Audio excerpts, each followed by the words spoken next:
Alors bonjour aux auditeurs d'Omerta, bienvenue pour ce nouvel entretien. Alors un entretien avec un grand entretien avec une formule un peu particulière puisque aujourd'hui je suis avec Amélie Menu qui va m'accompagner pour cet entretien. Et nous recevons Marie-Estelle Dupont. Alors, Marie-Estelle Dupont, vous êtes psychologue, clinicienne et auteure. Bienvenue chez Omerta, merci d'avoir répondu à notre invitation. Je voulais d'abord rappeler un épisode qui s'est passé il n'y a pas longtemps, mardi dernier. Nous nous sommes retrouvés tous les deux sur le plateau de Pascal Praud, sur CNews. Jeudi, ouais. C'était jeudi ? Je ne sais plus très bien, puisque Vous étiez rentré mardi, je crois. C'était, voilà, je suis rentré mardi d'Ukraine, et donc oui, c'était jeudi. Il y a eu ce moment où vous êtes rentré un petit peu, je vais dire, dans le dur du sujet, sur la question de l'Ukraine et la question de la Russie aujourd'hui.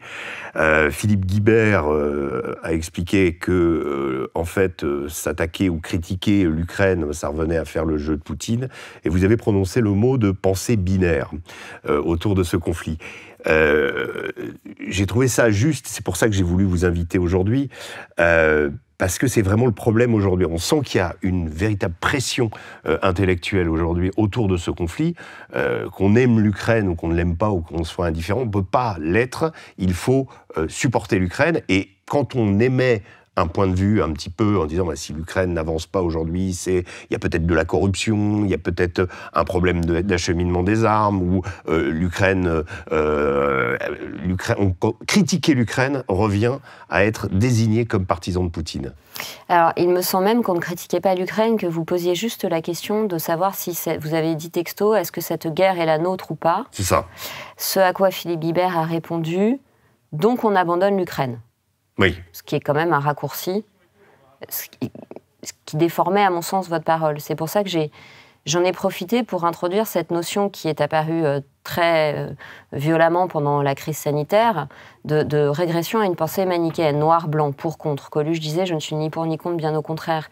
C'est-à-dire que j'ai vraiment eu le sentiment, aussi bien dans mon cabinet que dans les médias et dans mon entourage, que la pensée avait régressé à un niveau extrêmement manichéen. Et où, en fait, on n'était plus en train d'apposer des points de vue avec toutes les nuances de toutes les couleurs du débat, et qu'il n'y avait même plus de gris. Alors, des couleurs, il n'y en a plus, mais il n'y avait même plus de gris. On oppose des jugements. On n'oppose pas des points de vue, on oppose des égos, on oppose des jugements, avec quelque chose de l'ordre de ce qu'on appelle le triangle infernal en psychologie, le victime, le bourreau, le sauveur, et tout individu dont la singularité de perception fait qu'il peut penser quelque chose de différent est désigné comme salaud. Donc, en fait, on rentre dans quelque chose d'éminemment violent. Au nom de la tolérance, on rentre dans quelque chose d'extrêmement violent, parce que ce sont les mêmes qui vous font des leçons, évidemment, de moraline et de tolérance et de sentimentalisme. Et en fait, il y a une ostracisation de la singularité de l'individu. Et cette pensée binaire, pour moi, elle trouve son illustration dans l'intelligence artificielle, qui, pour moi, a tout d'artificiel et rien d'intelligent, puisqu'elle est en 0-1. Donc, c'est le niveau 0 de la pensée, il n'y a pas de pensée. Ouais. Il y a du raisonnement, éventuellement, il y a de la logique, éventuellement, mais une logique peut être paranoïaque, mais il n'y a pas de pensée. Et en fait, ce qui est très frappant, c'est que tout ce qu'a dit Bernanos en 1946, après la Deuxième Guerre mondiale, se réalise sous nos yeux, c'est-à-dire que la déspiritualisation de la vie au profit de la technicisation, les machines qui ont envahi la vie, comme la bureaucratie a envahi la démocratie, et j'y reviendrai plus tard, il y a une sorte de déspiritualisation de l'être humain qui se raconte que Dieu n'existe pas, et en se racontant qu'il n'y a pas de transcendance, comme son besoin de croire est toujours là. Ça a été montré en éthologie, même chez les grands mammifères. Il y a le besoin de croire en quelque chose de bon. Un petit singe qui ne peut pas croire qu'il y a une maman qui prend soin de lui, il se déprime et il ne mange plus. Et donc le bébé a besoin de croire qu'il a une figure parentale qui est bonne. C'est pour ça qu'un bébé maltraité va penser que c'est lui qui est mauvais, parce qu'il ne peut pas se dire que la personne qui a autorité sur lui ne lui veut pas de bien.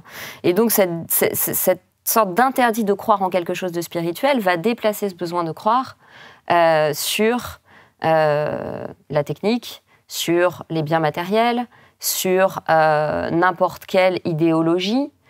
Et on voit bien comment le pendant d'une vie extrêmement technologique, c'est la régression vers des croyances quasi animistes, avec une sorte d'évangile du wokisme, un radicalisme islamique chez les jeunes par rapport à la génération d'avant, où ils étaient moins radicaux, etc., etc. Et je trouve ça très préoccupant. Je crois que c'est ce que Sami Ali, qui est un grand penseur de la psychosomatique qui vient de décéder, décrit comme le banal, c'est-à-dire que l'impératif pour l'être humain de penser, d'être vertical, de sentir, d'imaginer, de créer, est en train de glisser vers un impératif de se conformer, d'appartenir au groupe, au détriment de son désir de vérité et de liberté. Et d'ailleurs, ça se traduit par exemple dans l'art. On nous raconte comme étant la singularité, l'authenticité, l'originalité absolue, des choses qui sont en fait très pauvres. Quand on voit Andy Warhol, il répète ad nauseam la même œuvre. Et on voit sur Instagram pléthore de photos très identiques de jeunes femmes en train de faire la salutation au soleil devant un coucher de soleil en Corse, avec écrit « Sois toi-même ». Sans voir que dans le « Sois toi-même », elles sont dans l'ultra-conformisme et l'ultra-besoin d'être comme le groupe, comme valide le groupe. Et cette perte de singularité, évidemment, est, à mon sens, très dangereuse pour la santé mentale. Pour revenir sur le débat public, que ce soit sur le Covid ou que ce soit sur la guerre en Ukraine, est-ce qu'on peut dire qu'on est passé du stade de « je ne suis pas d'accord, j'argumente, je t'engueule » au stade « tu n'as pas le droit d'exister » ? Il y a quelque chose du déni de l'altérité, oui. Tout à fait. On est passé de « je suis pas d'accord et on s'engueule » à « tu es un salaud sartrien ». Et donc le fait même de te parler me salirait. Je ne peux pas te parler. Ce serait une forme il y a une sorte de puritanisme en fait, dans quelque chose de très paranoïaque, c'est-à-dire qu'on dirait que la pensée de l'autre peut me contaminer. Comme si les limites et les frontières psychiques étaient devenues complètement poreuses. Et ce qu'on observe en psychologie, c'est qu'avant, on avait quand même beaucoup de structures, il y a une centaine d'années, quand même névrotiques, avec un surmoi. On était capable de s'adapter au groupe tout en gardant sa propre singularité. Et on se déplace de plus en plus vers des types de personnalités narcissiques, voire quasi psychotiques, c'est-à-dire confusion des places, confusion des générations, confusion des sexes, régression à une pensée très binaire et paranoïaque et projective, de moins en moins de mécanismes de type sublimation, intellectualisation, humour, et de plus en plus de déni, clivage, projection, et donc évidemment violence. Et sur le choix des programmes, par exemple à la télévision, il y a quand même une certaine orientation qui va dans ce sens, c'est-à-dire que on critique par exemple beaucoup Cyril Hanouna, donc TPMP, mais TPMP, même si ne fait pas exception à cette dérive de j'accuse l'autre et tu es le diable, etc., dans certains échanges. Mais cette émission-là permet à tous les points de vue de s'exprimer, y compris les plus caricaturaux, les plus... Quand on va chez Cyril Hanouna, il y a toujours 2 minutes où on peut dire ce qu'on a à dire.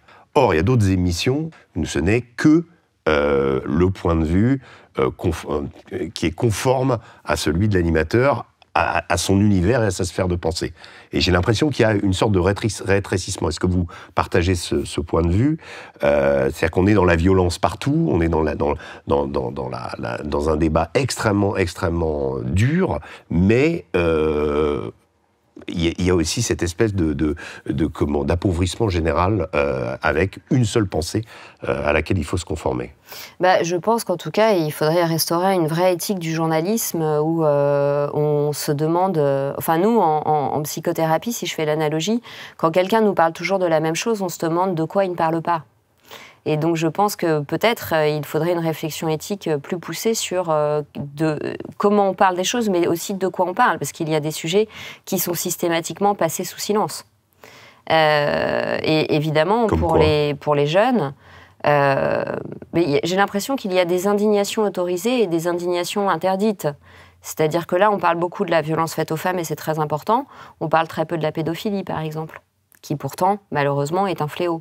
Donc, je pense que... Moi, j'ai toujours eu l'impression, depuis que je suis toute petite, quand je regardais la télévision, qu'il y avait une drôle de manière de choisir les sujets. Et je ne me l'expliquais pas.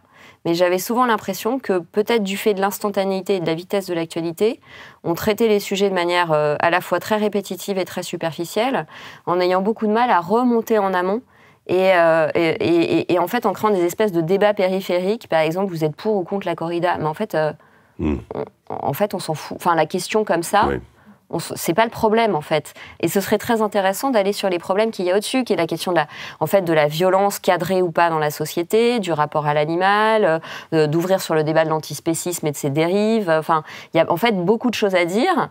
Et on vous oblige... Non, mais dis si t'es pour ou si t'es contre. Mais en fait, tu me fais violence parce que j'ai envie de penser le sujet. Et j'ai envie de penser le sujet sur les étages au-dessus. Et tu m'obliges à dire si je suis pour ou contre. Mais en vrai, je m'en fous de la corrida. C'est pas... Je veux penser les sous-bassements qu'il y a derrière ce débat du rapport à l'animal et du spectacle. Et c'est très difficile de dire je n'aime pas la corrida, pour autant, je pense pas que ce soit de l'interdire qui résoudra la question. Ça, c'est très compliqué de le faire passer. Sans être désigné très rapidement comme salaud. Il y a un besoin de mettre des étiquettes qui pour moi, relèvent de la panique existentielle qu'on a à ne plus avoir de certitude. Et l'espérance, la foi, la transcendance, la spiritualité permet de tout temps, comme l'art, la culture, les tragédies, d'élaborer les grandes angoisses existentielles. Si vous supprimez ça, si vous réduisez l'homme à une définition, une anthropologie où il est défini par ses besoins caloriques, comme on l'a fait pendant la crise sanitaire, il va s'agripper à des certitudes.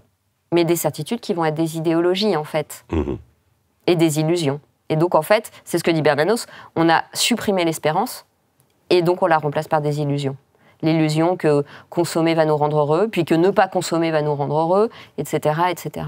En fait, moi, j'étais en train de me demander, parce que moi, je suis beaucoup, du coup, sur les réseaux sociaux, et je me demande quel impact, justement, ces réseaux sociaux ont sur le psyché, en fait, des personnes, parce que, finalement, l'école s'est détériorée enfin, vraiment, c'est une chute libre du niveau global de tous les élèves, donc on n'apprend plus à penser, on n'apprend plus à aller d'un point A ou à un point B, à voir tous les différents points de vue, etc. Et à côté de ça, sur les réseaux sociaux, moi, je vois bien que, aujourd'hui, c'est TikTok, les jeunes ne se nourrissent que de TikTok, et c'est entre 30 secondes et 1 à 3 minutes, en fait, dans lesquelles on doit dire ce qu'on a à dire, en gros. Est-ce que vous ne pensez pas que cette espèce de fractionnement et de guerre de l'attention, en fait, qui fait que les gens n'ont plus l'attention pour tenir un long raisonnement, fait que, en fait, on appauvrit totalement et on doit réduire notre pensée à un truc très, très clair. Bien sûr.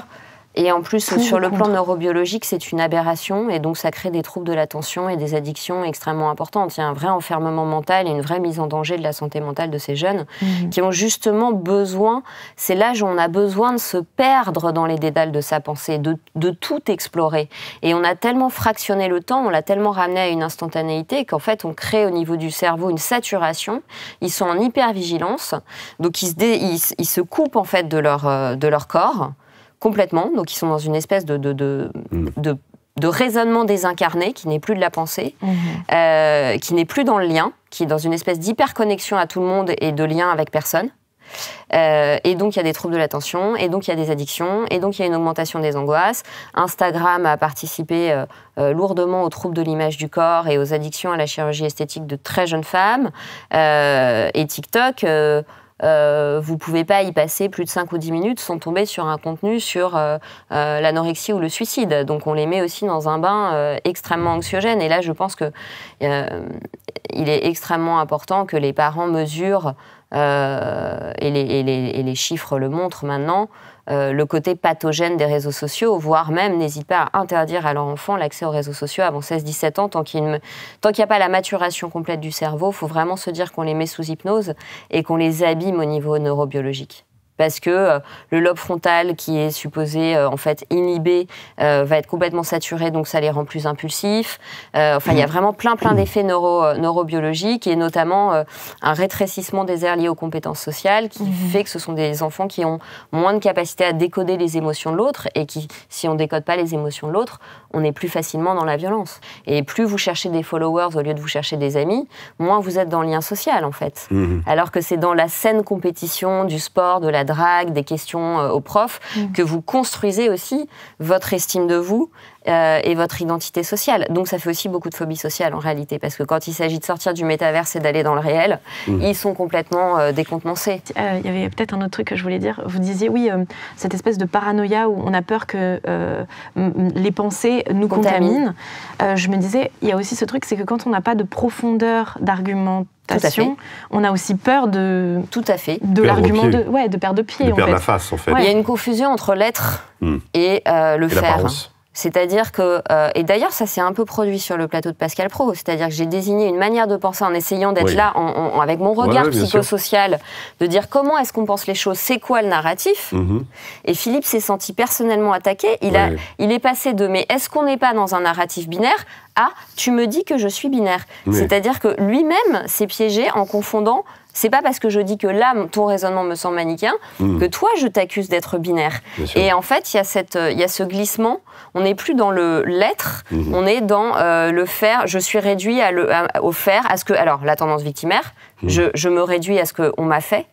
Tu te réduis à ce que tu dis, tu te réduis à ce que tu penses, avec une vraie difficulté à distinguer l'être et l'agir ou la pensée qui peut évoluer. Moi, j'ai plein de sujets sur lesquels ma pensée, elle évolue, pourtant je garde la même identité.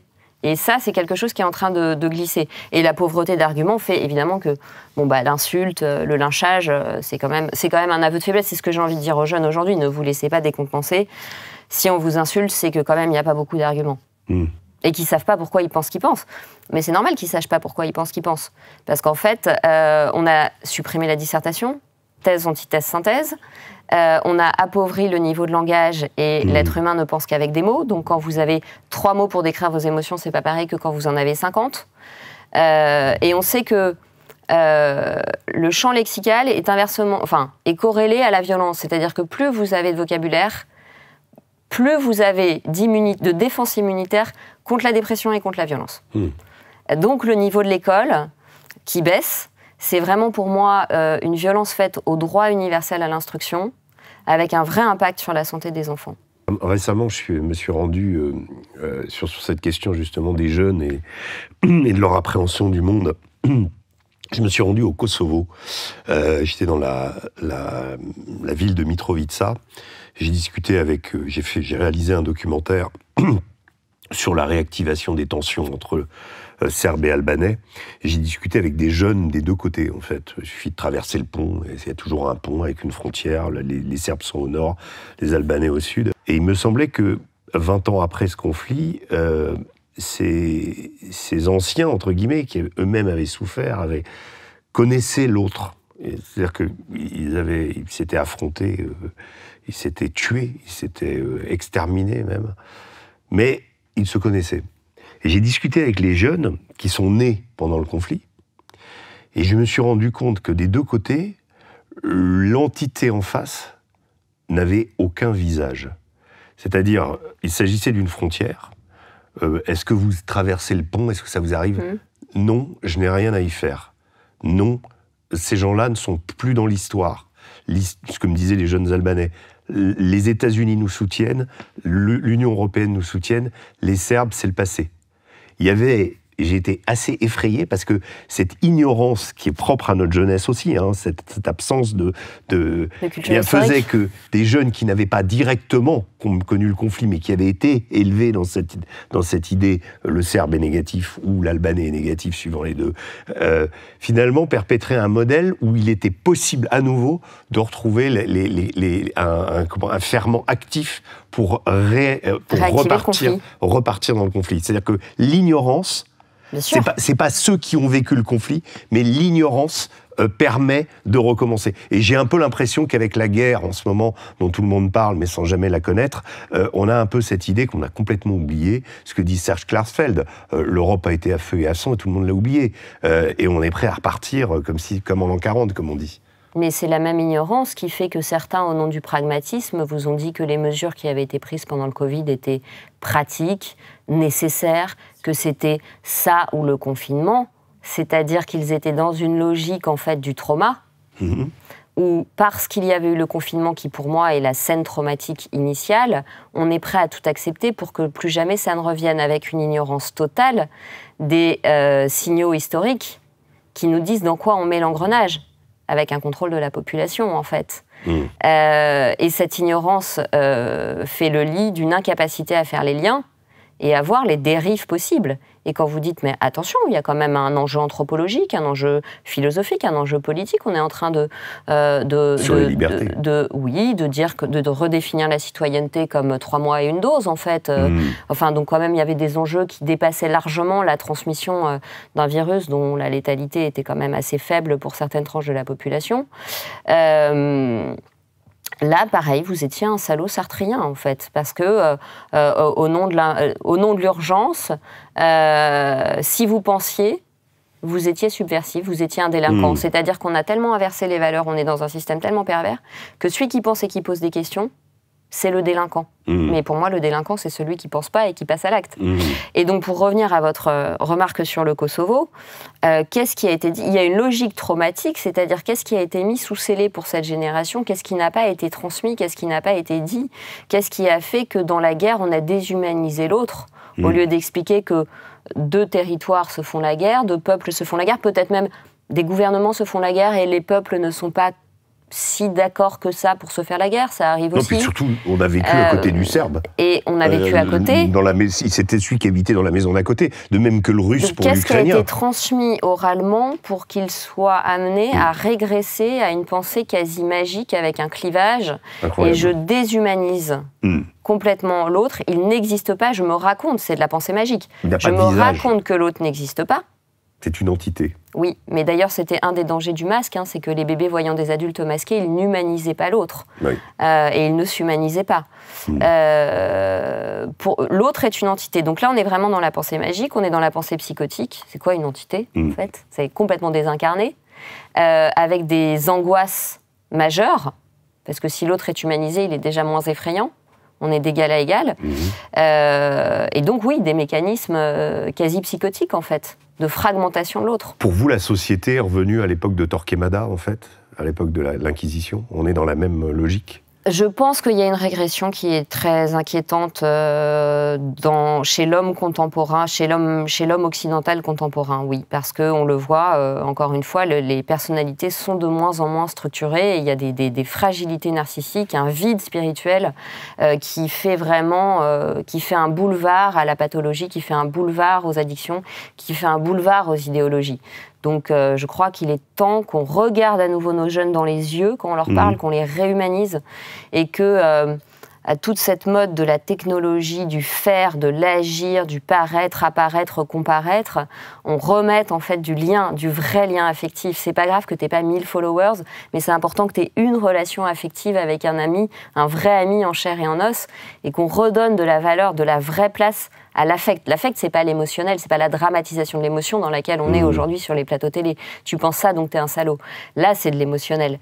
Mais qu'on revienne vraiment à l'importance du lien affectif, et on le voit dans toute notre anthropologie. On est en train de dire que finalement, le lien entre la mère et le bébé n'est pas si important que ça, mais les mammifères sont dépendants pour leur survie de leur lien affectif. Bien sûr que le lien entre la mère et le bébé est très important et qu'il n'est pas interchangeable. Et donc je pense que oui, il va falloir vraiment revenir à une éducation affective avec nos enfants, où on n'utilise pas les écrans comme une nounou, mais ça demande aussi un système social suffisamment équitable pour que les parents ne soient pas en difficulté économique et puissent passer du temps avec leur enfant. Amélie, justement, a évoqué la question du wokisme et toutes des ramifications de l'indigénisme, tout ce qui a pu apparaître comme courant, finalement, qui tendent à fracturer la société, en fait. On se rend compte qu'il y a quand même un modèle américain, quand même, dans cette... Il y a une sorte de primauté aux États-Unis. Ça se passe d'abord là-bas, ensuite ça... Et quelque chose de très protestant, dans le fond, dans cette approche et dans cette vision du monde. On aurait pu penser que nous, Européens, avec notre civilisation, avec notre profondeur, on dira, puis une sphère de pensée qui est quand même imprégnée d'un autre christianisme, on aurait pu résister à ça. Et est-ce qu'on résiste ou est-ce que finalement on a tendance à être... Et tout ce qu'on est en train de décrire, finalement, nous, à part le constater, on ne peut rien faire contre? Alors, je crois qu'on avait la possibilité de résister au lendemain de la Seconde Guerre mondiale et qu'il s'est installé une dérive. Je crois que le trauma de la Seconde Guerre mondiale a laissé une telle phobie que reviennent les fascismes, les dictatures, etc., qu'on s'est raconté que la démocratie américaine allait nous sauver de tous les maux, sans voir qu'en fait, on entrait dans une bureaucratisation de nos démocraties et une technicisation de la vie, parce que finalement, on s'est raconté que la technologie, elle était idéologiquement neutre, et que jamais la technologie pourrait faire autant de mal à l'humanité qu'un Hitler, un Franco ou un Mussolini. Mais en fait, c'est pas vrai, parce que si la machine est utilisée par des personnes qui ont une mauvaise anthropologie et qui réduisent l'être humain à être un contribuable et un consommateur, encore une fois, on déspiritualise l'homme, et donc on est en train de renoncer à notre ancrage identitaire, à notre culture chrétienne, au fait que la démocratie, quand elle est chrétienne, est porteuse de valeurs, alors que quand elle est trop technologique, elle n'est porteuse que de programmes. Et donc, je crois que, d'ailleurs, Bernanos se débat dans ses conférences en disant mais il y a encore la possibilité de résister. Est-ce qu'on va rentrer dans ce modèle de vie technocratique et technologique qu'on nous propose, ou est-ce qu'on va réaliser qu'il faut sauver notre esprit et sauver notre âme ? Ce qui s'est passé avec la crise sanitaire est l'aboutissement, je pense, d'un processus de désinstruction, de déspiritualisation. Maintenant, c'est le colibri, on peut tous décider de rester verticaux et de penser. Et moi, je pense que rien n'est jamais perdu. Mais effectivement, là, ce qui est en train de se passer est assez préoccupant, oui. On le voit dans les pathologies qui explosent chez les jeunes. Justement, je voulais vous parler des jeunes et notamment en fait de ce climat anxiogène, que ce soit avec l'éco-anxiété ou même juste n'importe quelle idéologie, notamment celle du wokisme qui est en mode soit t'es avec nous, soit t'es contre nous, enfin voilà, si t'es contre nous, clairement on te démolit socialement, etc. Qu'est-ce que vous pensez, vous Il y a une logique de la peur aussi. Il y a la peur d'être lynché. Moi, j'ai une petite patiente qui me dit j'ai appris à naviguer en eau trouble, c'est-à-dire qu'à l'école, je dis pas ce que je pense, j'avance masquée. Ouais.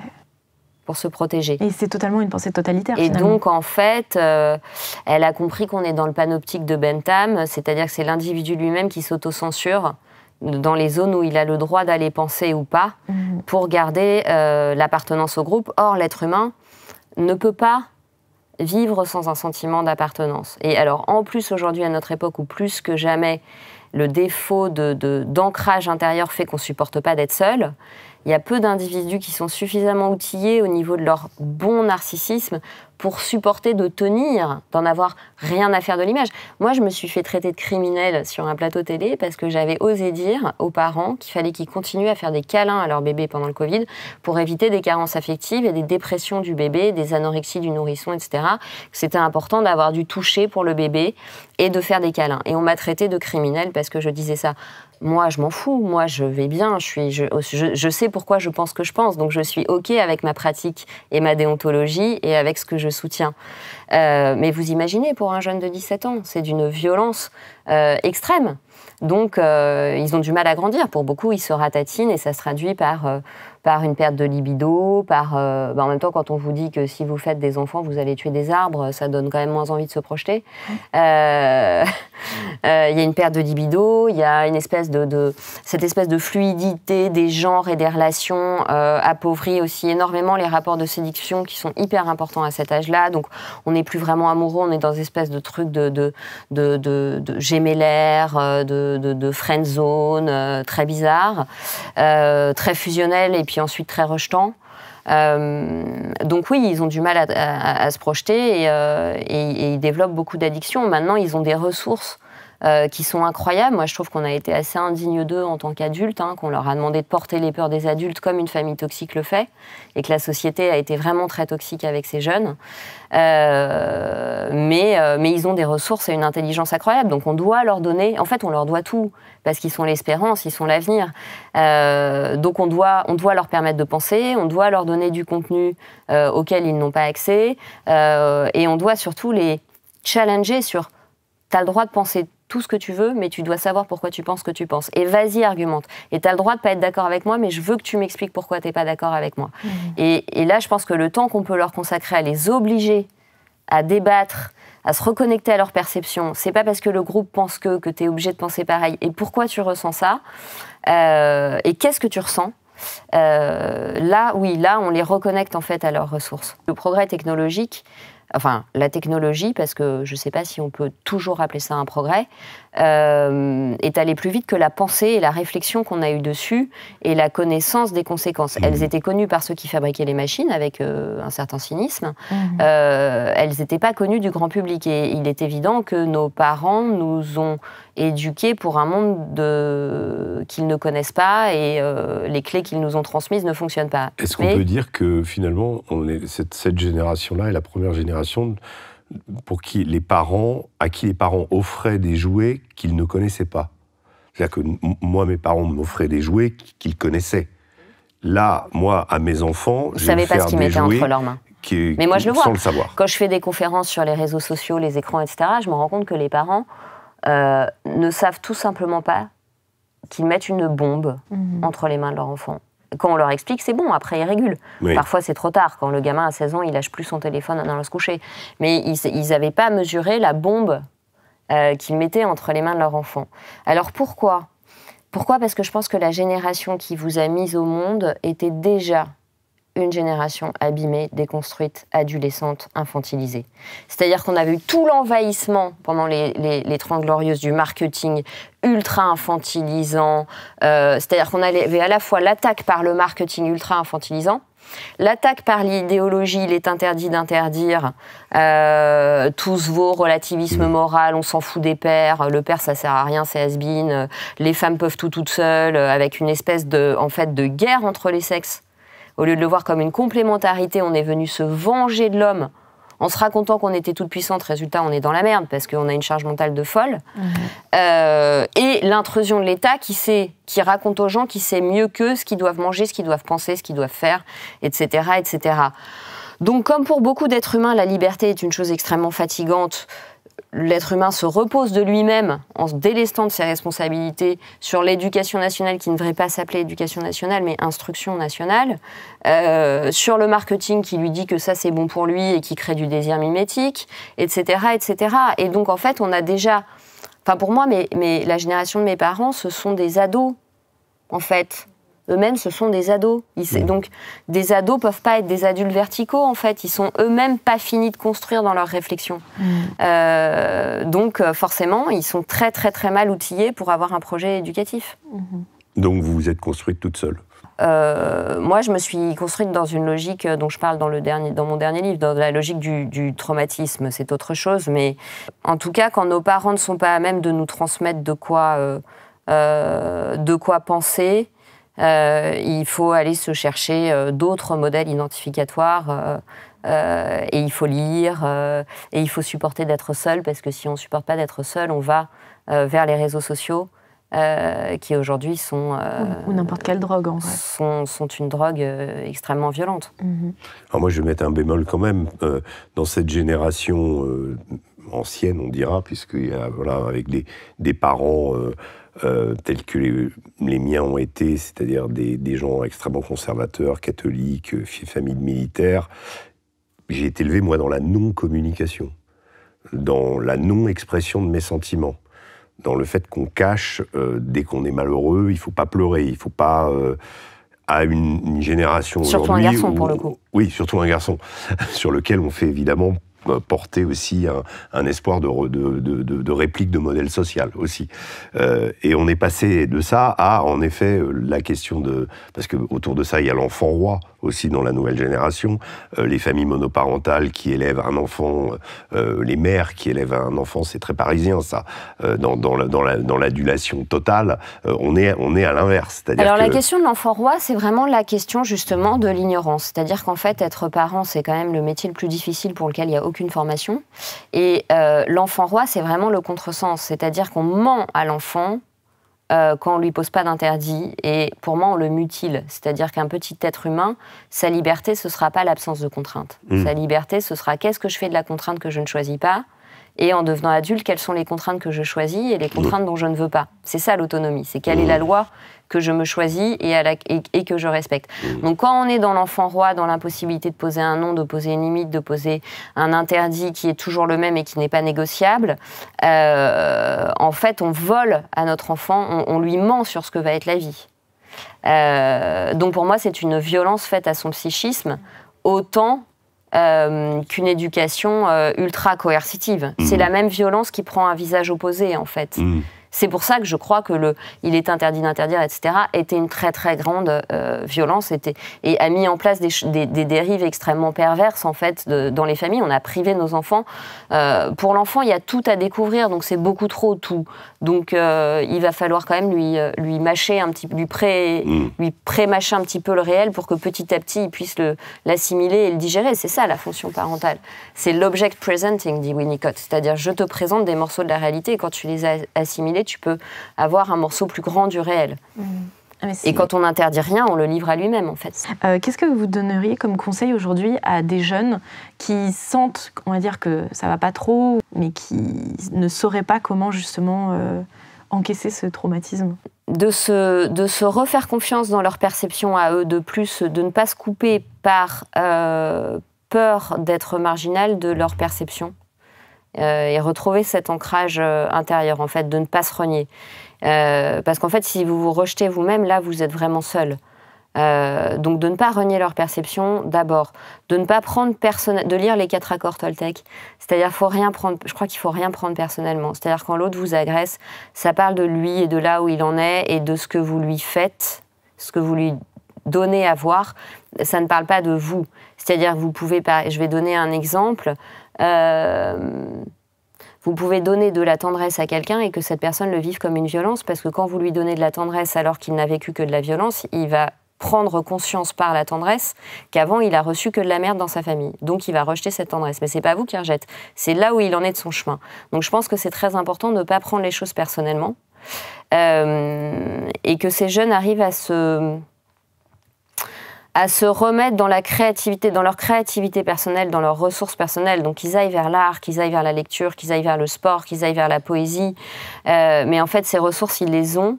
Et ils ne peuvent pas renoncer à penser pour devenir uniformes et renoncer à leur singularité. Parce que ça, c'est la dépression assurée. On aura des pertes dans notre vie. On va perdre des amis, on va perdre l'approbation de ses proches, on va peut-être devoir changer d'établissement tellement, en fait, on se sent ostracisé. Mais on n'est pas obligé de se perdre soi-même. Et je crois que quand on commence à accepter de faire fond sur soi, de passer par des périodes de solitude, etc., on fait aussi de la place pour des vrais liens affectifs ensuite qui seront solides, avec des gens qui correspondent à où on en est de son chemin et à son niveau de conscience.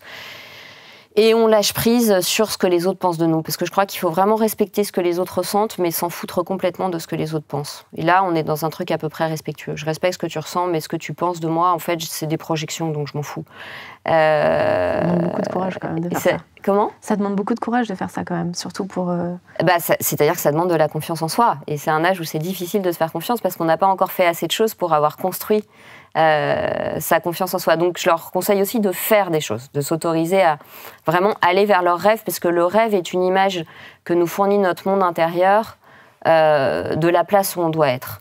Donc il faut qu'ils croient à leurs rêves, même si on leur raconte qu'après la crise économique et la crise sanitaire, il y aura une crise climatique.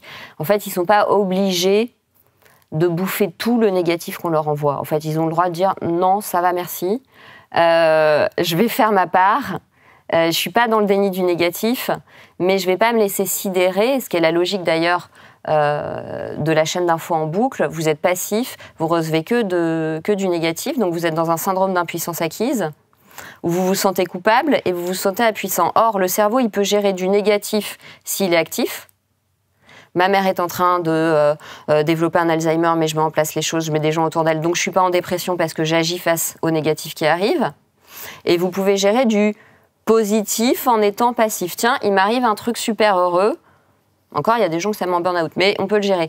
Par contre, être face à du négatif en étant impuissant et en perdant son sentiment de contrôle, ce qui est arrivé pendant la crise sanitaire, on leur a dit ne bougez pas de chez vous parce que sinon vous allez tuer quelqu'un, ça c'est traumatisant. Donc il faut qu'ils puissent se remettre acteurs de leur vie à leur niveau. Je ne suis pas tout puissant, je ne suis pas impuissant. Je suis un être humain parmi d'autres non interchangeables et singuliers, relativement puissant et relativement impuissant. Et là, je peux supporter ma relative impuissance parce que je reste actif là où j'ai du contrôle. Ouais, c'est une forme de stoïcisme, quoi.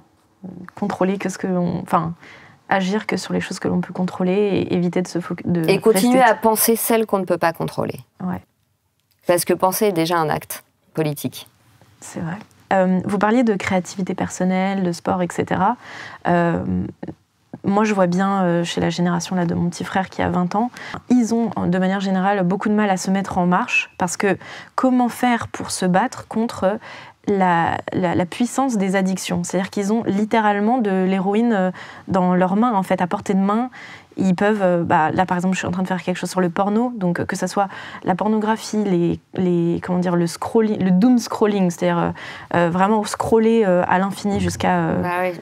C'est des jeunes qu'on n'a pas protégés en fait. Oui, c'est ça. Et en fait, comment aujourd'hui on peut faire avec cette génération qui juste ne peut pas contrôler, n'a plus justement ce lobe frontal qui n'ont pas assez musclé, on va dire, leur cortex préfrontal pour avoir cette espèce d'inhibition des pulsions et qui sont vraiment dans l'impulsion, c'est un bon conseil de leur dire oui, faites des choses et tout, mais en fait ils sont totalement inhibés en fait justement par ces stimulations. Je sais, j'ai plein de parents en thérapie qui sont très désarçonnés. Alors je crois que c'est des enfants qui ont besoin qu'on passe énormément de temps avec eux, qu'on les emmène faire du sport, que les écrans soient bannis de la maison, que les parents s'y mettent en fait. Mais pour les parents c'est difficile aussi parce qu'ils manquent de temps, parce qu'ils sont dans une logique économique. Mais c'est vraiment. Vous prescrivez le bannissement des écrans? Ça vous arrive? Moi je propose, moi j'impose rien, mais je pense qu'il faut vraiment expliquer aux jeunes ce que ça fait sur leur cerveau que les écrans et les réseaux sociaux, c'est-à-dire ça perturbe les hormones cérébrales, ça chamboule le sommeil, ça rend agressif, ça crée des syndromes dépressifs très importants jusqu'aux idées suicidaires, puisqu'en fait la personne se désincarne complètement.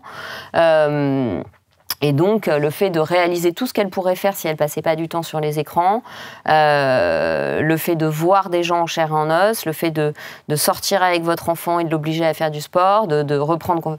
C'est un traitement de l'addiction, donc ça demande une thérapie, mais ça demande aussi un investissement des proches qui sont là et que cet enfant soit pas livré à lui-même et qu'il puisse réhabiter la solitude comme une opportunité de développer son imaginaire. Parce que ce qui crée les syndromes dépressifs, c'est que le contenu des écrans vient se substituer à l'imaginaire personnel.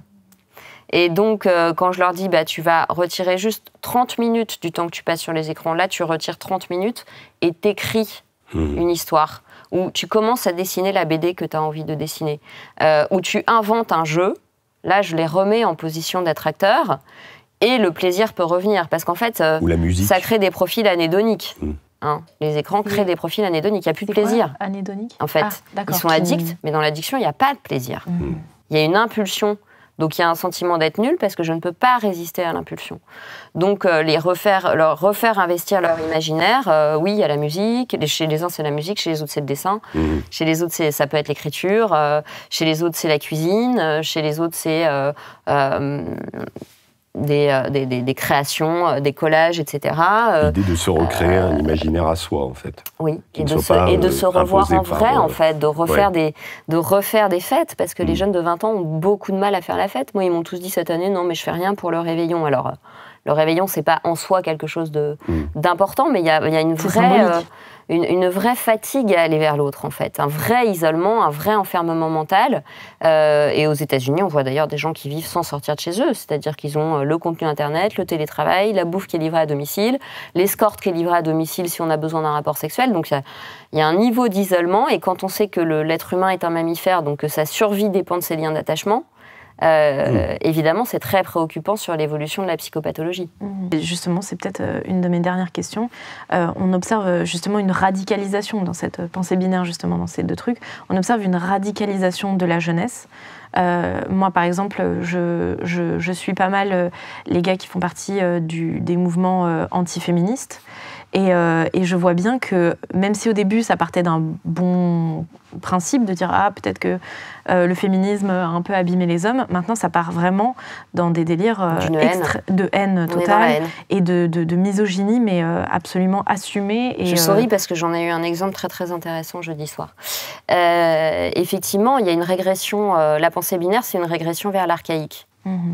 Donc, il y a une radicalisation, il y a les Sandrine Rousseau, les hommes ultra-machistes qui se vantent d'être polygames en pensant que c'est l'aboutissement de la maturité, d'avoir que des relations d'objets partiels, impossibilité d'être dans la rencontre avec un objet total, avec ce que ça peut amener de frustration, mais aussi ce que ça peut amener de créativité et de croissance.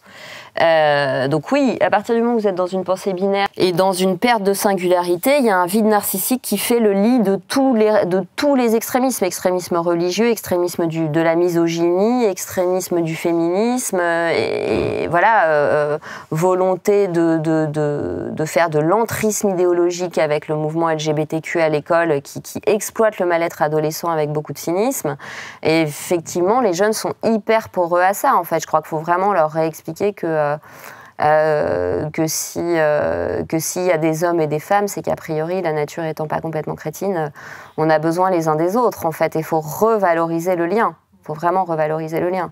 Mais c'est intéressant parce qu'on vient d'enterrer Sami Ali, qui est le grand penseur en psychologie, qui était philosophe et peintre aussi, qui est le grand penseur du lien. Et selon lui, le lien, pour l'être humain, précède l'individu. C'est-à-dire que je ne suis là que parce que deux altérités se sont rencontrées, et donc, en fait, on ne peut pas désinvestir la relation comme on le fait. On ne peut pas se raconter et aller bien que la technique va supplanter le vrai lien humain, puisque l'existence est réticulaire, je ne suis qu'en lien. Voilà. Et on doit réinvestir ça dans tous les domaines, dans le travail, dans la relation parent-enfant, dans la relation amoureuse. Il faut réinvestir le lien affectif de plus en plus. Je trouve que c'est une très belle conclusion. C'est une très belle conclusion. Mais écoutez, merci beaucoup Marie-Estelle Dupont. Merci à vous. Merci Amélie de m'avoir accompagné dans cette interview, et merci à vous, auditeurs d'Omerta. Et je vous donne rendez-vous pour un prochain grand entretien la semaine prochaine. Je vous dis au revoir, à bientôt.